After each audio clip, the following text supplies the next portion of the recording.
Halo semuanya, welcome back to my YouTube channel. So, di video saya kali ini, saya akan membahas tentang sastra apokaliptik. Nah, pada penasaran kan? Nah, oleh sebab itu, saya mau mengajak teman-teman, mari kita sama-sama belajar tentang apa sih itu sastra apokaliptik. Selamat menonton! Oke semuanya, jadi pembahasan kita pada hari ini itu yang pertama yaitu tentang pengertian apokaliptik, dan yang kedua bentuk dan konsep apokaliptik, dan yang terakhir yaitu metode penafsiran. Oke teman-teman, kita akan masuk ke pembahasan kita yang pertama yaitu tentang pengertian dari sastra apokaliptik. Nah teman-teman, apokaliptik ini adalah suatu genre yang muncul dari penggabungan genre nubuat dan hikmat. Apokaliptik ini mulai berkembang pada periode Makabe 2 sebelum Masehi, di mana sastra hikmat sangat kuat dalam pemikiran masyarakat pada masa itu. Apokaliptik ini juga didefinisikan sebagai komunikasi tentang rahasia-rahasia surgawi oleh makhluk dunia lain kepada seorang pelihat yang memaparkan penglihatan tersebut dalam kerangkaan kerja narasi. Nah, penglihatan tersebut ini akan menuntun para pembaca itu ke dalam suatu realitas transenden yang harus didahulukan atas situasi yang sedang berlangsung dan mendorong para pembaca ini untuk bertahan di tengah penderitaan mereka. Nah, penglihatan tersebut membalikkan pengalaman normal dengan membuat misteri-misteri surgawi ini menjadi dunia nyata dan melukiskan krisis masa kini sebagai sementara belaka. Nah, stasi yang tidak nyata ini diperoleh melalui Allah yang mengubah dunia ini bagi orang-orang yang setia kepadanya. Nah teman-teman, kita akan masuk ke poin yang kedua yaitu tentang bentuk dan konsep dalam sastra apokaliptik. Nah teman-teman, dari pengertian genre apokaliptik di atas itu menunjukkan bahwa ada hal penting dalam menafsirkan genre apokaliptik. Hal-hal penting dari genre apokaliptik di pembahasan sebelumnya itu nampak dalam bentuk dan konsep apokaliptik. Nah, bentuk itu berhubungan dengan gaya dan isi dari teks yang bergenre apokaliptik tersebut. Sedangkan konsep itu berhubungan dengan kerangka pemikiran yang mengarah kepada produksi dari teks-teks tersebut. Tetapi terdapat sebuah peringatan terhadap bentuk dan konsep dalam apokaliptik adalah tidak semua bentuk dan konsep tersebut harus muncul secara mutlak dalam teks tersebut memiliki genre apokaliptik. Kemudian kita masuk ke poin yang kedua yaitu bentuk-bentuk dalam apokaliptik. Bentuk yang pertama yaitu ada komunikasi melalui dalam apokaliptik. Nah teman-teman, ada suatu pembedaan yang jelas antara genre nubuat dengan apokaliptik adalah unsur penglihatan di dalamnya. Meskipun tidak semuanya, komunikasi ilahi melalui penglihatan dapat kita temukan di dalam Zakaria 9-14, kemudian panggilan kepada para nabi dari Yesaya 6 dan Yehezkiel 2, kitab Daniel dan Wahyu. Tetapi tidak berarti bahwa nabi yang menerima nubuat sebagai pesan langsung dari Allah memiliki otoritas ilahi yang lebih daripada nabi yang mendapat penglihatan dengan alasan bahwa nabi yang memperoleh penglihatan seringkali tidak memahami penglihatan tersebut. Bahkan memerlukan pengantaran malaikat untuk dapat memahaminya, sedangkan nabi yang memperoleh pesan lagi dapat langsung memahaminya. Nah, teman-teman, pendapat demikian merupakan suatu kekeliruan karena baik penglihatan maupun malaikat itu berasal dari Allah dan merupakan bagian dari suatu komunikasi kehendak ilahi, sama seperti nubuat sebagai pesan ilahi. Kemudian kita lanjut ke bentuk yang kedua yaitu pengantaraan malaikat. Dengan adanya penglihatan yang menyertakan banyak simbol, itu tidak mengherankan jika penulis kitab tidak memahami makna dari penglihatan tersebut. Nah, pada umumnya para penulis kitab ditemui oleh malaikat menerima wisata seperti dalam Yehezkiel 40, Zakaria 1. Seringkali yang terjadi adalah malaikat memberikan penafsiran atas penglihatan tersebut seperti dalam Daniel 7-8, Zakaria 1-6, dan Wahyu 17, yaitu tentang 7 kepala dan 10 tanduk. Nah, pewahyuan ilahi datang melalui penglihatan, pengantaran malaikat atau melalui roh-roh surgawi, dan menyikapkan kebenaran-kebenaran yang sudah lama terpendam mengenai masa lalu, masa kini, dan masa depan untuk hari-hari terakhir. Penyingkapan ini memang menunjukkan bahwa hari-hari terakhir tersebut sudah dekat. Dan yang bentuk ketiga yaitu siklus wacana. Nah teman-teman, tulisan-tulisan Nabi dalam kitab para Nabi diyakini pada mulanya merupakan ucapan-ucapan lisan yang kemudian dituliskan oleh sekretaris atau murid Nabi. Kita bisa bandingkan dalam Baruk sebagai juru tulis Yeremia dalam Yeremia 36 ayat 4. Nah, berlawanan dengan hal tersebut, sastra apokaliptik sudah merupakan bentuk sastra tulisan sejak awalnya. Seorang penulis apokaliptik diperintahkan untuk menuliskan penglihatan-penglihatan. Kita bisa bandingkan dalam Wahyu 1 ayat 9, sehingga unsur-unsur firman-Nya dapat lebih terlihat. Daniel merangkum 5 penglihatan dalam Daniel 2, 7, 8, 9, 10, sampai 12. Wacana dalam apokaliptik menuntun para pembacanya melihat kendali Allah atas sejarah. Dan kita lanjut yang keempat, yaitu ada wacana etika. Nah, tujuan dari sastra apokaliptik tidak hanya tentang masa depan, tetapi juga dapat dilihat dalam unsur etika. Nah, teman-teman, sastra apokaliptik ini juga mengajak orang benar yang setia sedang dalam penderitaan musuh tetap menaati Allah dan melaksanakan perintah-perintahnya.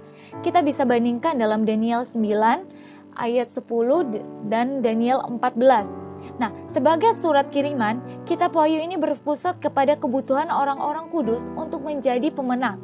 Kita bisa perhatikan kesimpulan dari ketujuh surat itu daripada menjadi penakut dalam Wahyu 21 ayat 8. Nah, kemudian kita lanjut ke bentuk yang kelima, yaitu simbolisme esoterik. Nah, simbolisme yang esoterik adalah simbolisme yang kecil diarahkan agar hanya dimengerti oleh sekelompok kecil orang saja. Nah, penggunaan simbol secara esoterik inilah seringkali menjadi perbedaan antara nubuat dan apokaliptik. Para nabi pada umumnya menarik simbol atau metafora mereka dari dunia sehari-hari. Nah, seperti kebun anggur dalam Yesaya 5, para penulis sastra apokaliptik juga menggunakan simbol-simbol, namun mereka sering menggunakan simbol dari dunia khayalan atau mitos. Nah, seperti binatang berkepala banyak, naga, belalang, dan ekor kalajengking, dan lain-lain. Nah, teman-teman, walaupun menggunakan simbol-simbol tersebut membingungkan para pembaca masa kini, namun pada umumnya simbol-simbol tersebut dimengerti oleh pembaca mula-mulanya.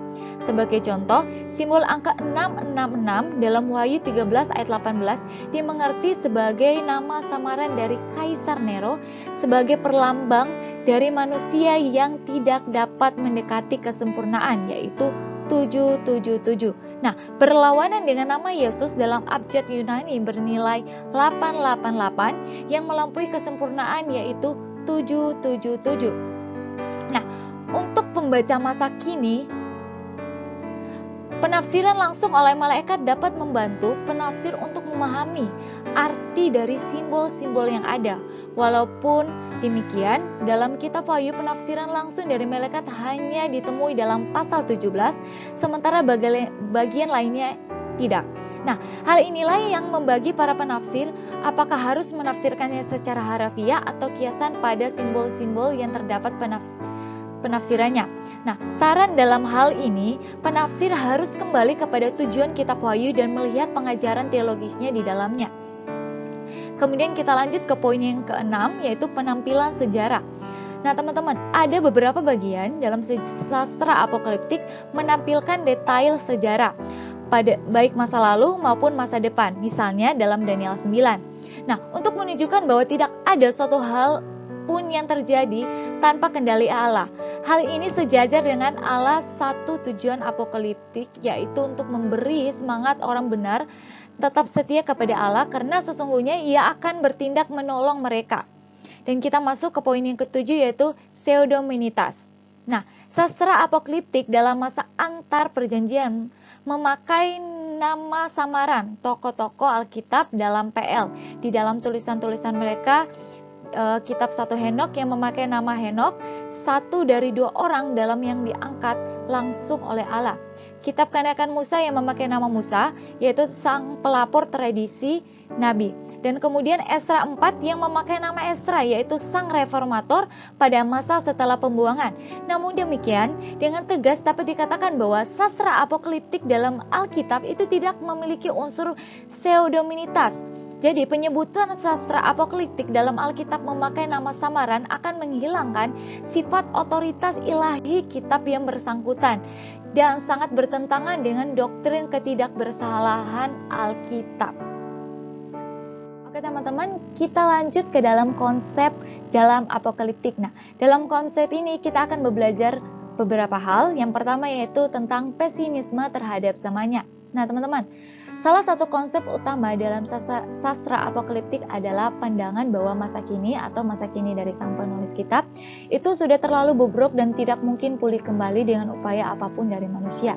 Nah, sastra apokaliptik berbeda dengan sastra nubuat yang menyerukan umat agar bertobat dan nubuat penghukuman dapat dibatalkan. Nah teman-teman, apokaliptik ini berkembang dalam situasi krisis besar dan bahaya bagi bangsa itu.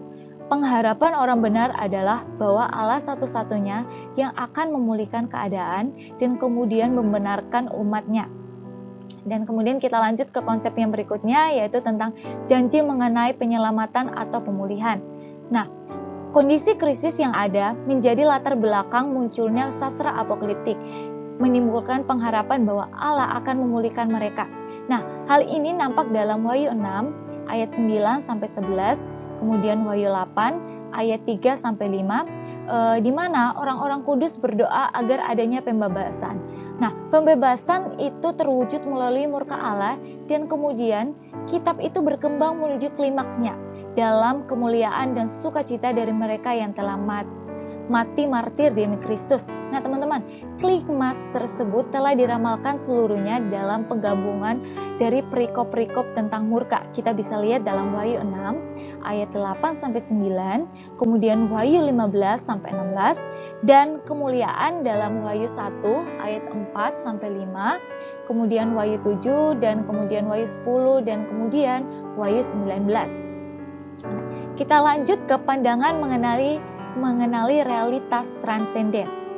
Nah, sastra apokaliptik memperlihatkan kehadiran dan kendali Allah, meskipun seolah-olah Allah menghilang dan terjangkau atau transenden oleh manusia, ia akan menyelamatkan orang benar dan menghukum orang fasik di masa depan.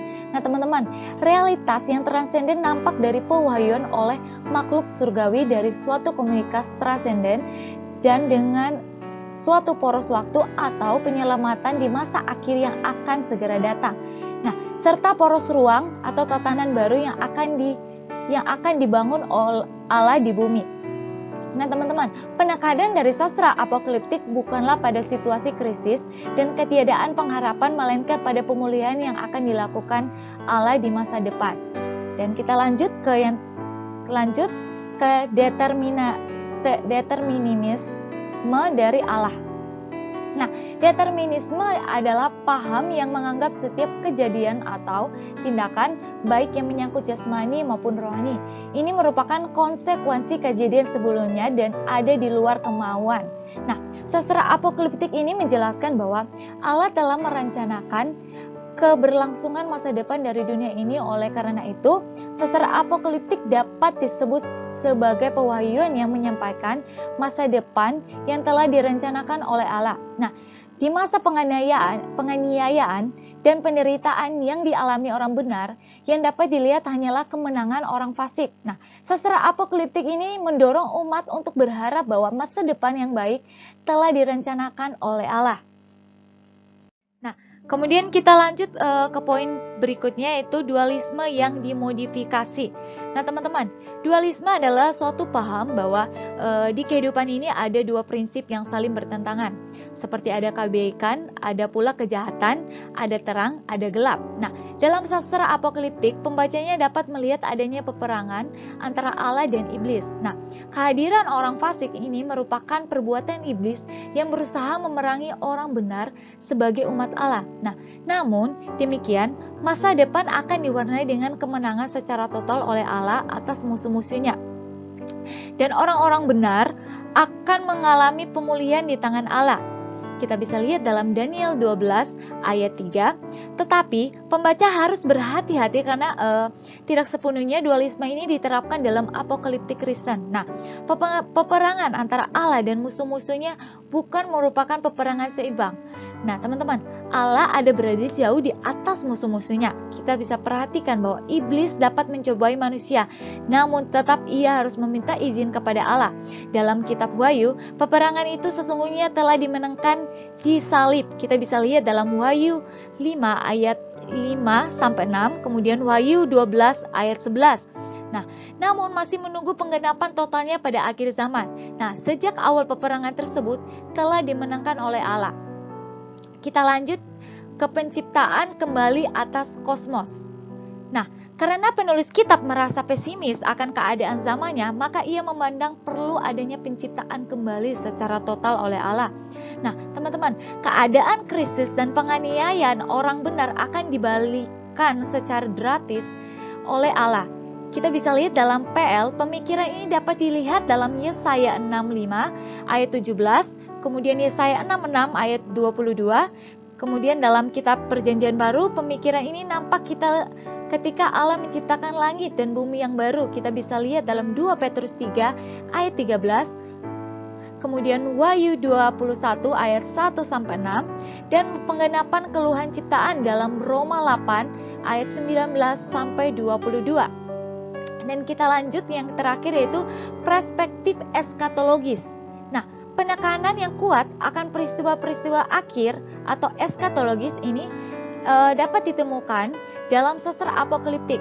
Sebagaimana yang telah dikemukakan pada poin C di atas, Allah akan bertindak dalam poros waktu dan poros ruang. Poros waktu berhubungan dengan hari Tuhan yang akan datang dan mengakhiri perkembangan sejarah umat manusia sekarang ini. Nah, sastra apokaliptik tidak menolak sejarah umat manusia, melainkan memandang bahwa semuanya itu akan berakhir dan diubahkan. Nah, poros ruang itu berhubungan dengan tatanan dunia yang baru yang dibangun oleh Allah setelah ia dengan sempurna menggenapi kemenangan atas musuh-musuhnya. Oke teman-teman, sebagai rangkuman dari bentuk dan konsep dalam sastra apokaliptik, nah, terdapat sejumlah persamaan dan perbedaan antara nubuat dan apokaliptik. Nah, persamaan antara nubuat dan apokaliptik dalam Alkitab terletak pada poin pesan ilahi dan ramalan tentang penghukuman serta keselamatan di masa depan. Nah, walaupun dalam sejumlah hal ini mengenai detail beritanya, nubuat apokaliptik ini sama-sama berbicara tentang pesan dari Allah kepada umatnya. Kemudian, ada beberapa perbedaan antara nubuat dan apokaliptik dapat dilihat dalam tabel berikut. Nah, teman-teman, kita bisa lihat dalam tabel ini kekurangan dari nubuatan dan apokaliptik. Yang pertama yaitu ada penghukuman masih dapat dihindarkan bila umat bertobat dari dosa mereka. Sedangkan dalam apokaliptik, dosa terlalu besar, kehancuran tak terhindarkan. Kemudian yang kedua dalam nubuatan, ketidaksenangan Allah atas kejahatan umatnya. Sedangkan dalam apokaliptik, ketidaksenangan umat Allah atas kejahatan itu merindukan campur tangan Allah. Kemudian yang ketiga yaitu di nubuatan panggilan kepada umat Allah untuk bertobat. Sedangkan dalam apokaliptik, panggilan kepada umat Allah yang tersisa yang setia untuk bertahan di tengah penderitaan. Nah, kemudian kita lanjut ke poin yang ketiga yaitu metode penafsiran.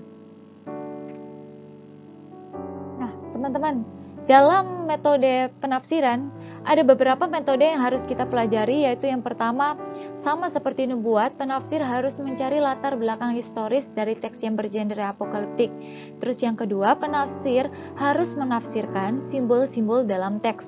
Dan yang ketiga, penafsir harus melihat setiap teks yang bergenre apokaliptik sebagai satu kesatuan dengan seluruh kitab dan bahkan dengan seluruh Alkitab. Dan yang keempat, penafsir itu harus menemukan pengajaran-pengajaran teologis yang terdapat dalam teks tersebut.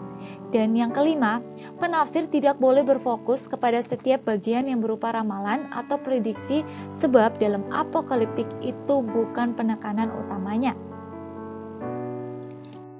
Nah, teman-teman, sekian dari pembahasan kita tentang sastra apokaliptik. Saya berharap pembelajaran kita pada hari ini bisa bermanfaat buat teman-teman, dan terima kasih.